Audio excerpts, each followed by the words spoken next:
Halo, bertemu lagi dengan kami di Gerbang Notaris PPAT.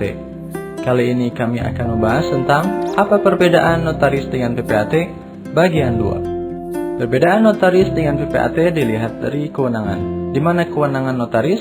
Notaris berwenang membuat akta autentik mengenai 1. Semua perbuatan, perjanjian, dan penetapan yang diharuskan oleh peraturan perundang-undangan dan atau yang dikehendaki oleh berkepentingan untuk dinyatakan dalam akta autentik.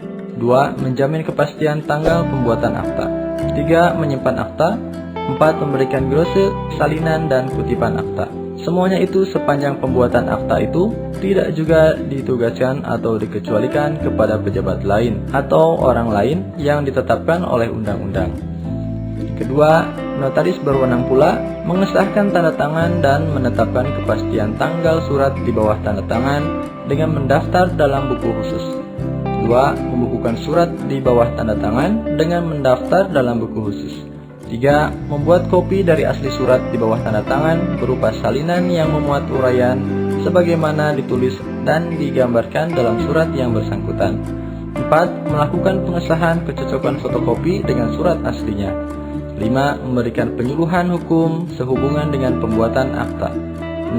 Membuat akta yang berkaitan dengan pertanahan atau membuat akta risalah lelang. Kewenangan notaris lainnya, yang pertama, kewenangan mensertifikasi transaksi yang dilakukan secara elektronik atau cyber notary. 2. Membuat akta ikrar wakaf dan hipotek pesawat terbang. Catatan, Pasal 15 Undang-Undang Republik Indonesia Nomor 2 Tahun 2014 tentang perubahan atas Undang-Undang Nomor 30 Tahun 2004 tentang jabatan notaris. Kewenangan PPAT.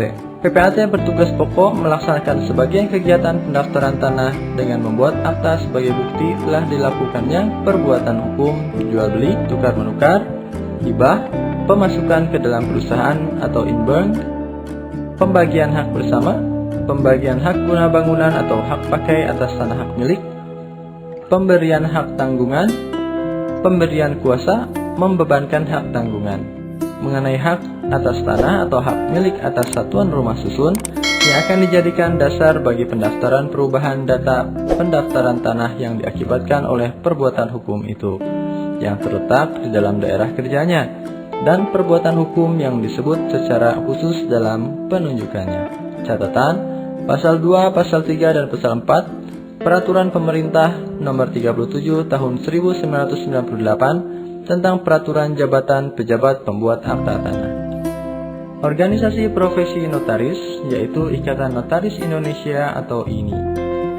Catatan, Pasal 1 Angka 13 Keputusan Menteri Kehakiman dan Hak Asasi Manusia Nomor M-01.H.T.03.01 Tahun 2003 tentang Kenotarisan. Organisasi Profesi PPAT, yaitu Ikatan Pejabat Pembuat Akta Tanah atau IPPAT.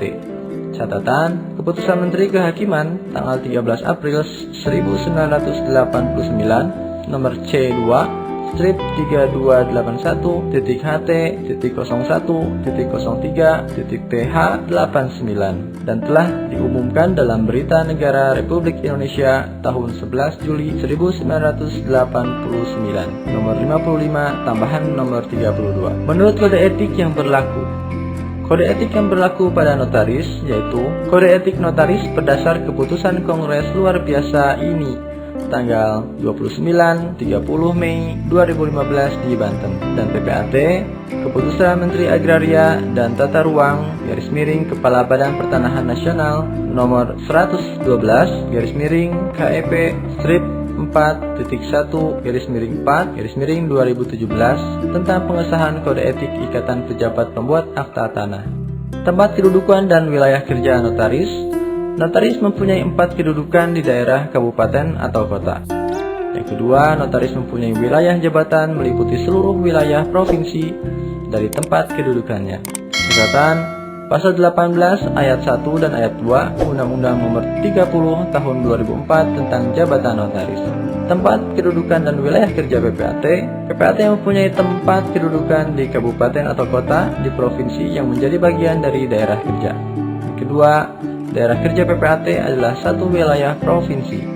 Catatan Pasal 12, Pasal 12A, Pasal 12B Peraturan Pemerintah Republik Indonesia Nomor 24 Tahun 2016 tentang perubahan atas Peraturan Pemerintah Nomor 37 Tahun 1998 tentang Peraturan Jabatan Pejabat Pembuat Akta Tanah. Pada saat ini, karena petunjuk pelaksanaan atau juklak dan petunjuk teknis atau juknis, peraturan pemerintah di atas belum ada. Maka untuk tempat kedudukan PPAT di kabupaten atau kota, di provinsi yang menjadi bagian dari daerah kerja.